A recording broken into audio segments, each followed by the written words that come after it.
The field continues to be relatively dominated by a sort of fragility assessment approach where people look at everything that's going wrong and try to identify the biggest problems.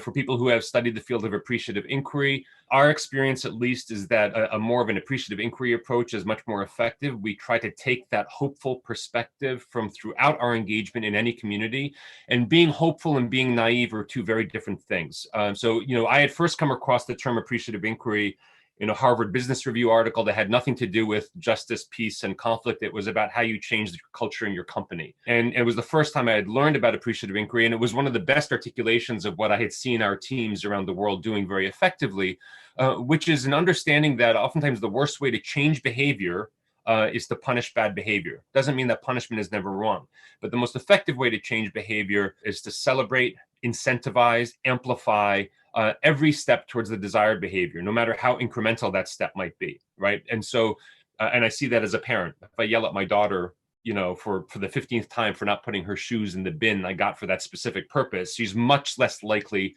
to do it than if I celebrate her like crazy because she put one shoe in today. She's much more likely to put two in tomorrow.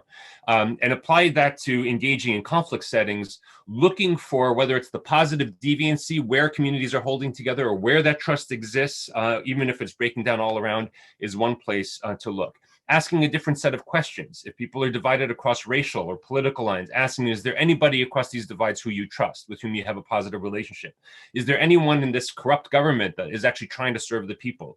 Is there anyone in this police force that is going to war with the community that actually has good relationships with the community, and vice versa? And what we found is 100% of the time, if you ask those questions, you get many, many answers. And it's the people and the individuals who come out of that kind of an assessment process, that kind of appreciative inquiry assessment process, that we gravitate towards, we seek to partner with and to support.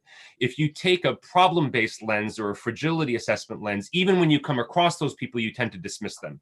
And that's why those lenses are oftentimes a recipe for cynicism and hopelessness. Even if you come across the one police captain who's got this positive relationship, you think, well, that's great, but he's one person in a huge police force that's out of control. What difference can he make?